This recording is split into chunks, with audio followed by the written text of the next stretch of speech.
Hey, what's going on, Alan Jackson? I'm doing good. How about yourself? Doing good, man. I'd like to welcome you to Takeover TV, the campaign edition.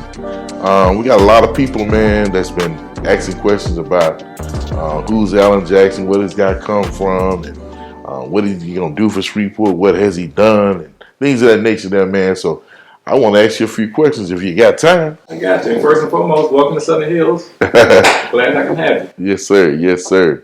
Okay, so tell us, who is Alan Jackson? So, Alan Jackson is a very busy man. So it depends on who you ask, depends on what answer you get. So for some people, I'm their financial aid advisor. I'm their financial aid director. I've helped thousands of kids be able to finance an education to help go to school.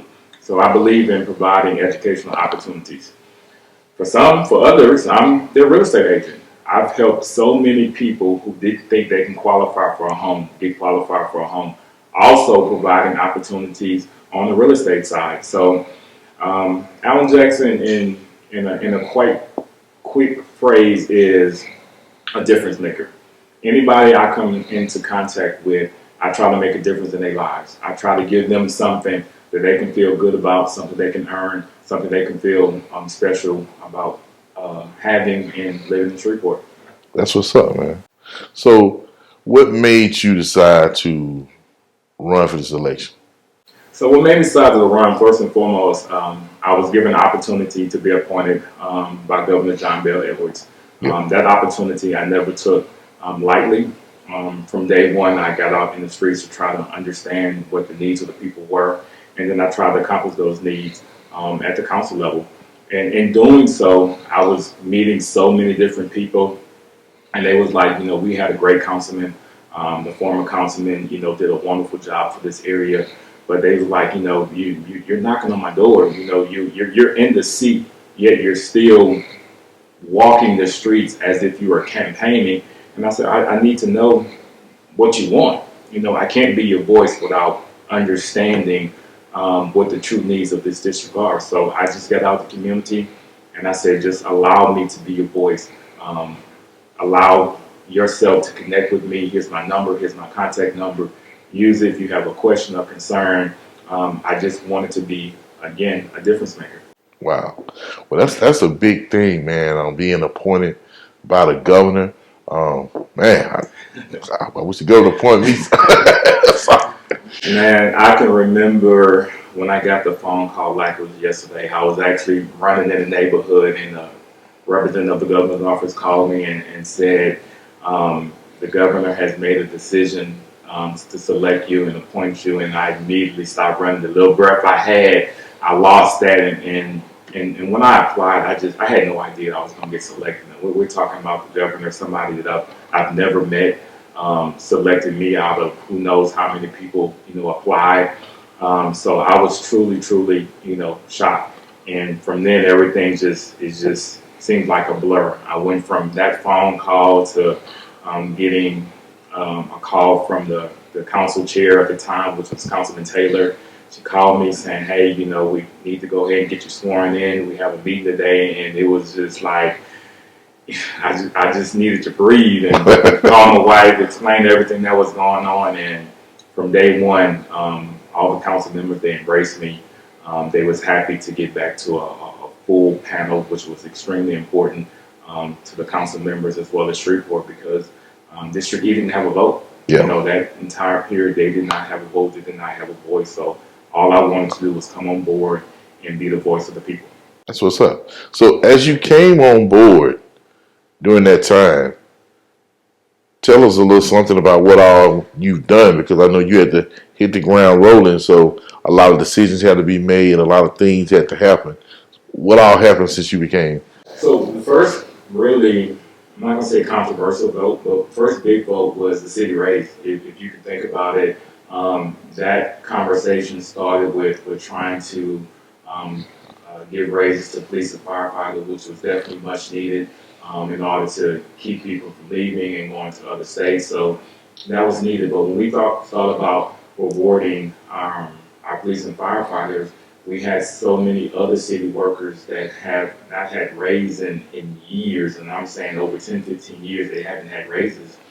And when we talk about how important it was, you remember the snowstorm when Yes. people didn't have water. I mean, these people had to leave their families, get out in the streets in order to get Shreveport just functioning. We don't realize the necessities that we have until they're gone.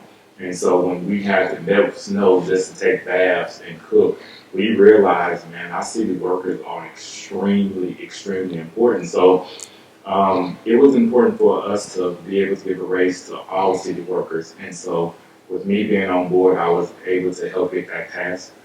So we did pass that vote to allow them to get a raise.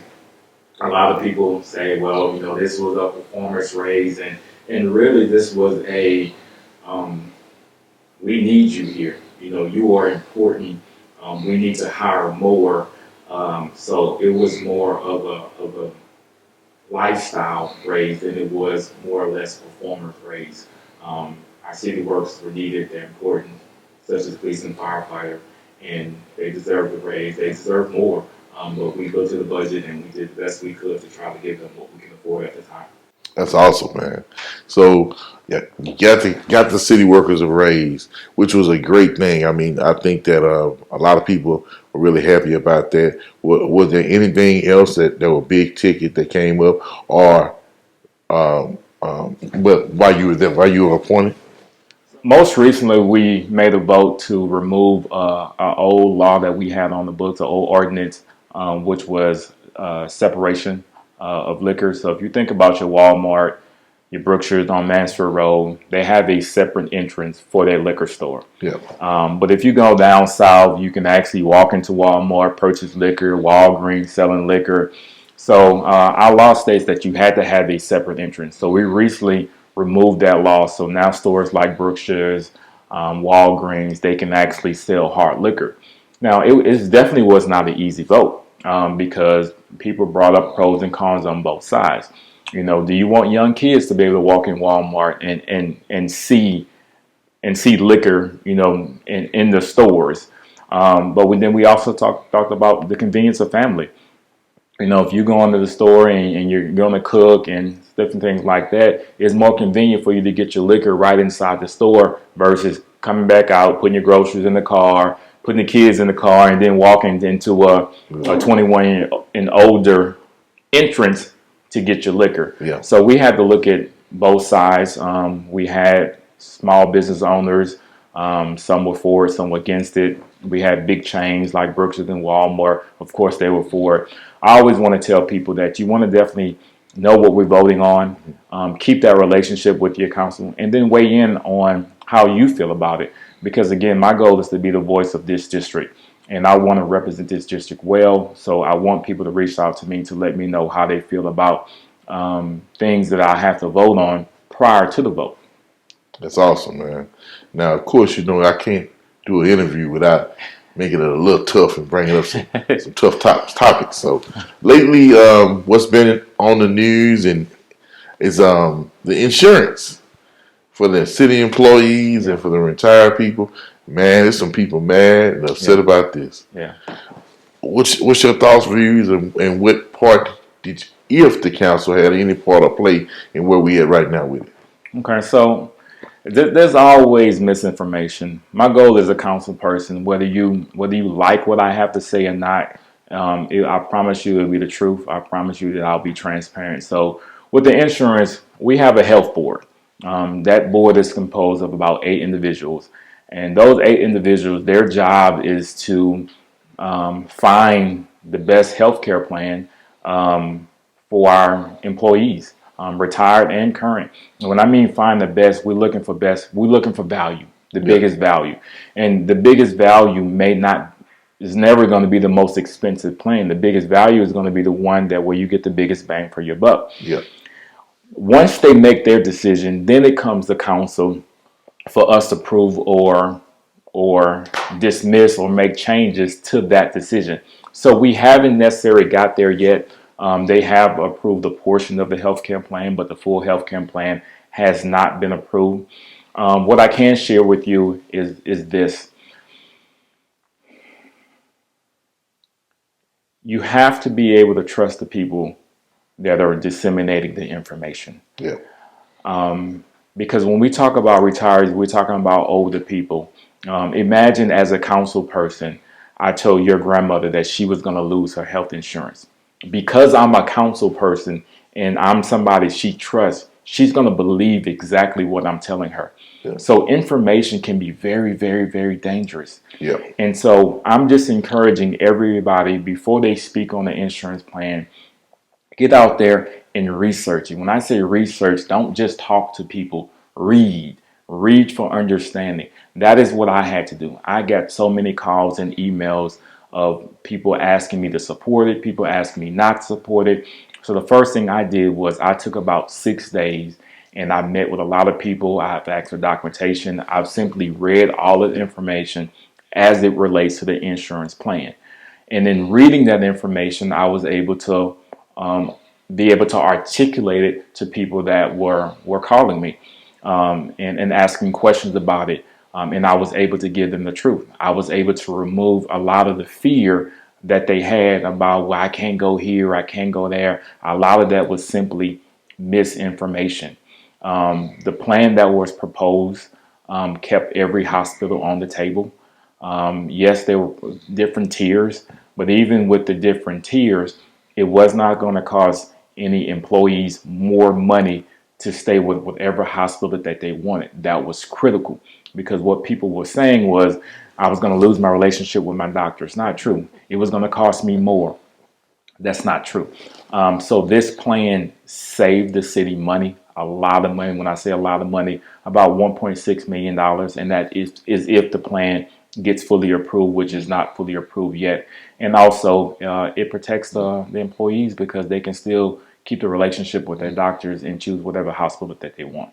That's awesome, man. Because I know a lot of people that work with the city and retire from the city, Right. and that's a big deal with their benefits. So to kind of clear that matter up for people, really, I'm pretty sure people are glad to hear that. Yeah, absolutely. Absolutely. So my last thing I want to ask is, Dr. Allen Jackson, why should these people vote for you? Why should they elect you to be their council person for District E? So first and foremost, I'm the only person, the only candidate that has councilman experience, and that's critical when you talk about council experience and in relationships. Most people don't realize it's 7 council people, and that number is important because it takes 4 people in order to get anything approved, which means that you need a council person that has relationship with other council members. You need a council person that is able to articulate and work well with other council members. Because if not, if I'm just I'm Alan Jackson and I'm just gonna force things on people, it doesn't work that way. I've seen a lot of people have good ideas and don't have good relationship, and those ideas get voted down simply because they don't have good relationships with other council members or they can't articulate what they're trying to do. So that's extremely important. So I'm the only candidate that can make that statement. I'm also the only candidate that's business minded.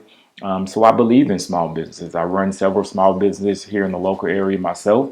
And then I'm also the only candidate that can provide opportunities in order to help mitigate crime.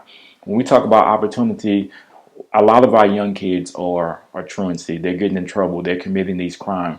Why? Because they don't have the opportunities. So I'm able to get into the high schools. I'm able to get in Southwood, and I'm gonna say, look, you can go to college if you want to. Well, I don't have no money. Well, I work in financial aid. You'll be surprised. There are local schools where you can go and do not have to take out a student loan. You can receive federal money and work on your education. Well, I don't know if I'm college material. Well, you can still try for free. It doesn't cost you a thing to see if you're college material. Well, what I got to do? The only thing you have to do is graduate from college or get your GED. If you graduate or get your GED, I can help you to get in school. So when you start planting these seeds of opportunity, then kids begin to work harder. They don't have to look for a life of crime because you're giving them opportunity. But for the parents, we offer credit repair. We to help them qualify for a home. We want them to have the opportunities to be able to be happy in Shreveport because that's what it's about. I want everybody to feel like Shreveport is their home. I have pride. I love this city. I want to be here. That is extremely, extremely critical, especially when we talk about bringing in big business. So you asked the question again, what makes me the best candidate? I'm the only candidate that can provide the opportunities in order to move this city forward. I'm the only candidate that's young and relatable enough to help our youth, our youth that are trending or walking the bad path, to change courses immediately, because we can have all the police officers we want on the street. That's just going to be a deterrent. Our criminals are going to come and get smarter and smarter. The key is to change the mindset. We have to be able to change the mindset, and we change the mindset by offering opportunities. I'll leave you with this. Show me a place that has no opportunity, and I'm going to show you a place that's full of crime. Well, man, this was very enlightening, man, and I think this is something that a lot of people gonna enjoy and Right. get to know Alan Jackson and see what your vision is, and it's awesome, man. So I wish you the best on the campaign, Absolutely. and the best in business, man. Thank you for the interview. Remember, vote Alan Jackson, number 107 on your ballot. You can follow me on Facebook, Elect Alan Jackson. Go to my website, electalanjackson.com. If you want to join the team, hit me up. We're walking, we're talking, we're just embracing the city. Thanks for having me.